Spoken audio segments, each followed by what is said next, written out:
Yeah, you bet. Yeah, good morning. Just recapping Oklahoma. I know the coordinators have done some of that, but just think a lot of it comes down to some, you know, execution in all areas. Offense, defense gets up here and talk, but I think there's all areas where execution can be better.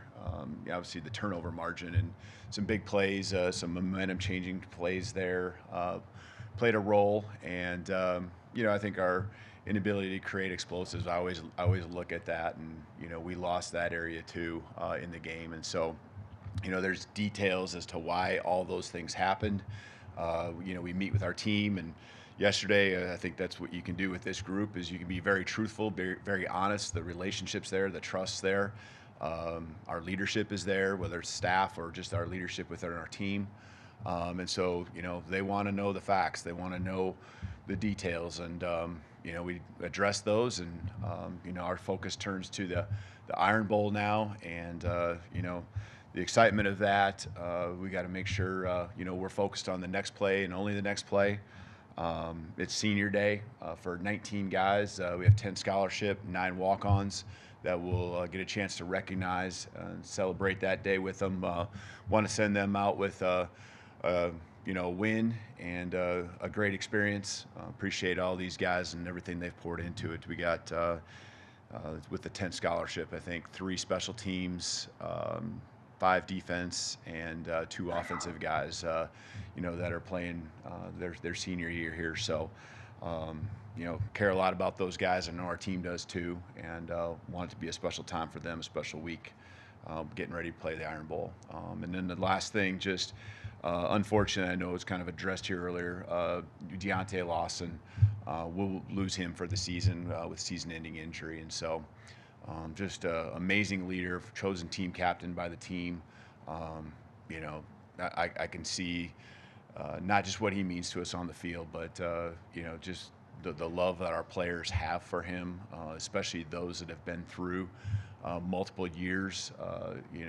Seeing what he pours into it, I know we all feel for him. So we appreciate everything he's been doing, and obviously you greatly miss what he does on the football field, but you love having that guy in the locker room, leading their team. So thinking about him. All right, thanks, Coach. Let's start with Chase on the far left. Coach, when you went back and watched video of the game, what did you think of the effort that Jaylen gave on the tackle on the pick 6? Yeah, I mean, he's got to find a way to get him out. He's a good enough athlete to where either using the sideline or forcing a cutback. It's not something you spend a lot of time practicing. That's not a position he's in. He's got to find a way to get him out of bounds. And so I trust Jaylen to do a lot of things, and I trust that he can get him down. And so, find a way to get the defense out there, find some way possible, hold them to a field goal. Those are things we want to try to do. But, it's not something you practice a lot, and I blow the whistle dead every time. Obviously, I don't want guys tackling each other in practice, especially the quarterback. So find a way, just that's what I would say. Go to Charlie here, far right. Yeah, hey, Coach. It didn't look like Justice Haynes played a ton in the second half. Maybe he was kind of working through some things on the sideline. Do you have an update on him and if he was maybe limited? Yeah, I mean, he's a lot of guys working through things all season. He's certainly one of them, and so Justice, trying to use him in the ways we can, and again, everyone's not at full strength, and but he goes through the week of practice, trying to prepare the best he can to go out there and give us everything he's got. So we believe in him for sure. Back over to the front left, Katie. You talked about turning the focus to the Iron Bowl. This is a group of players that haven't lost to Auburn in their careers. Just kind of is that motivation enough for these guys with this rivalry game this week? Yeah, and just already talking about it yesterday and in the team meeting, and you can already feel leadership stepping up and really talk about what this game means to them, what this means to us, what it means to everyone, both sides, the state. 365 days of the year. Ever since I've been here, I think I hear about it every day. And so understand what it means and the excitement, and we have to put and learn from last week and be better because of it, and turn the page and get ready to practice tomorrow and do everything we can to be successful on Saturday. Find a way to win. Let's go to Nick, front right. Yeah, without Deontay, Justin Jefferson's a guy you guys will turn to. What does he bring, and what does he need to do to make sure that he fills that void? Yeah, maybe a little different style.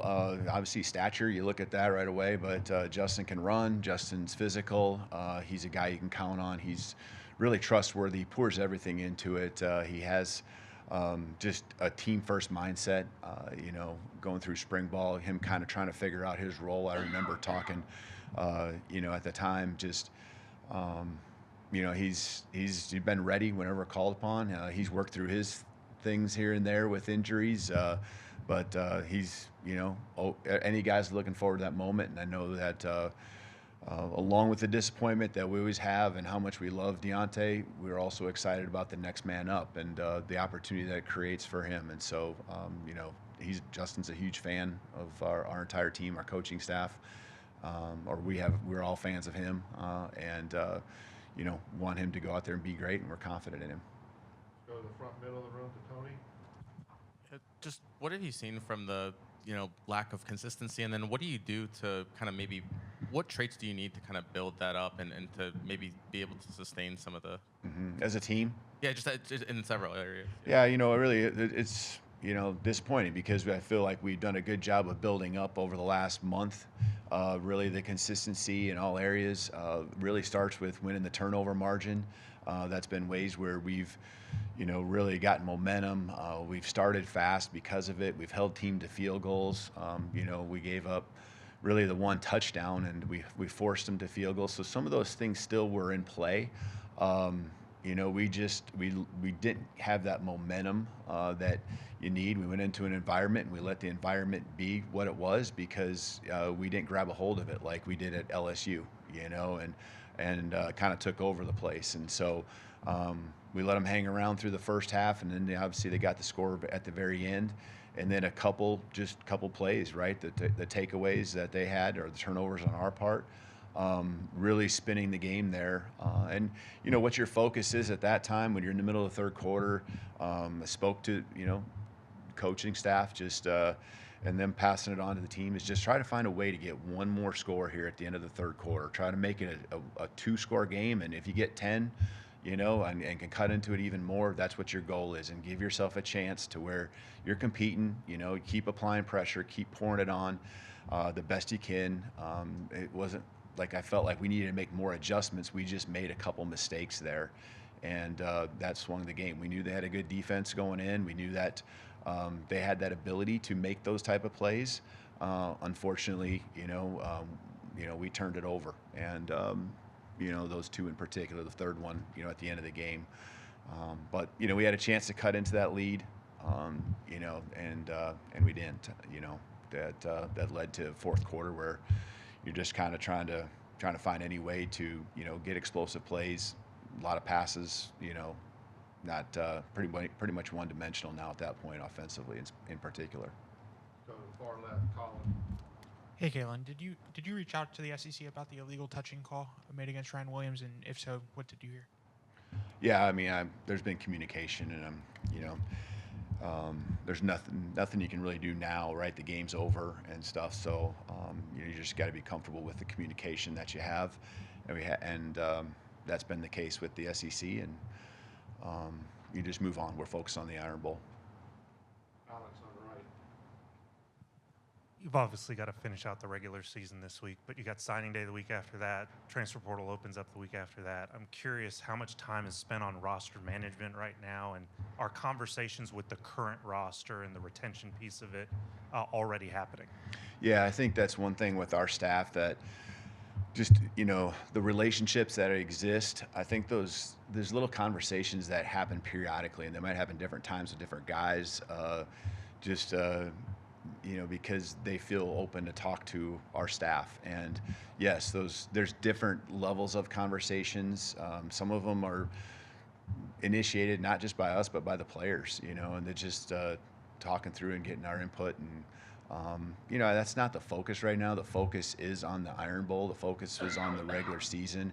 but I think just in the sidebar conversations, them looking to our staff as mentors, and you know, they have their families, they have the people that they go to away from the building as well, but just really working through it with them, and I'm comfortable with where we're at. The roster management piece is a huge deal, you know, the signing class in particular, and then obviously you're always, I mean, it isn't just an end of the season thing anymore. It's a constant year-round management of the roster, and kind of having a beat on what you think and feel might happen, and what you got to be ready for when that time comes.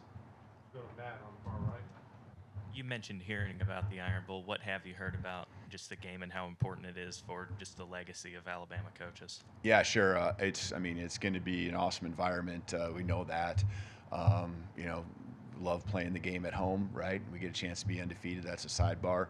No, but be undefeated at home, it's a big deal. It's always been a big deal to me, and that's where we're at as a team. But, you know, just, you know, this game, what it means to those that come from each side, and what it means to the state. It's talked about, and, you know, not just told to me, but talked about amongst everyone in their homes. And, you know, it's Thanksgiving weekend, so if you're not at the game, you're watching it with your friends and family. You know, so I've heard stories of families being divided because of it, and, you know, in many different ways. So you know, that's what rivalry games are all about, and I know this is a rivalry that's on another level. Go on the back right to Ryan. Coach, I'm going to touch up on that question. Just when you got here, like, was there a story that you heard? You're like, whoa, you've been through rivalry games before, but this one's a little different. Was there a story that you heard that you could tell us, or something about the Iron Bowl? Yeah, I mean, not that there's a particular story or something that's just, you know, off the wall. I know those all exist, but I mean, I understand, you know, what took place a year ago, you know, and what it took to win that game. And, you know, that's, I think, probably pretty reminiscent of what, you know, both sides are looking at as far as the effort it's going to take, and playing for 4 quarters, playing every second, every play like it's your last. So that's the intensity of it. Let's go to EG. Sorry. Coach, when you look at the game plan going into OU compared to the in-game adjustments made, how do you feel like those complemented each other? Yeah, I think the very end of the game, I think, was different just because of the nature of what the score was.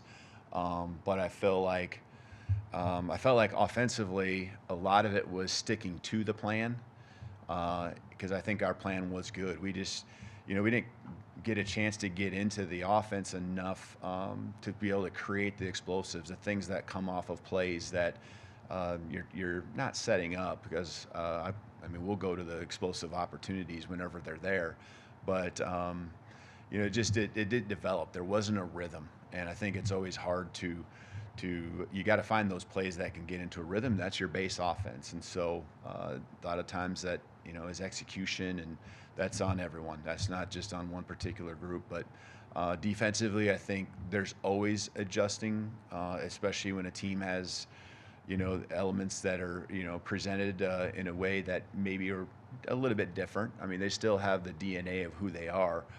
We knew that their quarterback would still be involved in the run game to some capacity. We knew a little bit of the formations, but there's going to be adjustments, because every week an offense, you know, shows new pictures, and you know, they're adjusting to their personnel. So there's probably a few more adjustments in the game plan as it goes on, but those are usually part of the game plan itself. You're just going to plan B, plan C, and that's, to me, what adjustments are. You know what the possibilities are each and every week from the film that you watch, and you know, it's just a matter of going to the next level and next set of plays that either attack offensively or you know, adjust to what you've been seeing defensively, and you call more of this rather than that. So I think, yeah, it evolved, but I think it's different for each side of the ball. Go to Kirk on the right. Yes, Coach, I know a loss is a loss, but I wonder if you differentiate a game that you think maybe you lost as opposed to a game where the other side won, and if the reaction and going forward is different from that. Yeah, I mean, we lost. We lost, and I don't know which ones I've ever felt worse about. Maybe people have strong opinions. I mean, when you lose, you lose, and it's just sickening. Every time it happens. I mean, that feeling in your gut, right, is there, and doesn't matter how. I know you can probably look at it different ways. I mean, a last-second throw and you lose on the last play of game versus losing when you're down by multiple scores. It's still a loss, and so to us, we fell short. We didn't play at the level we're capable of, and that's what we look at. That's what we go back to. That's what we actually have to. The flush is the feeling, because we have to understand that we're capable. That we have had a lot of consistency for a month, and that wasn't in on Saturday. Let's go back to the room to Jamie. Hey, Coach, Alabama has Ryan Williams. Auburn has Cam Coleman. How difficult of a cover is he for a DB? Yeah, and they have multiple threats that I would consider very difficult, but certainly, high-profile guys, guys that have really produced, for both teams as young athletes here at the college level. So he's extremely impressive. He's made a lot of plays for him this year.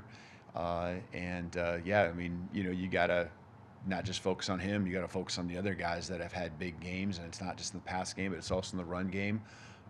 Their quarterback now, Thorne, has done a nice job adding to that too with his legs. So a lot of threats, and that's what you want to be. You want to be an offense that has a lot of threats, and they have that.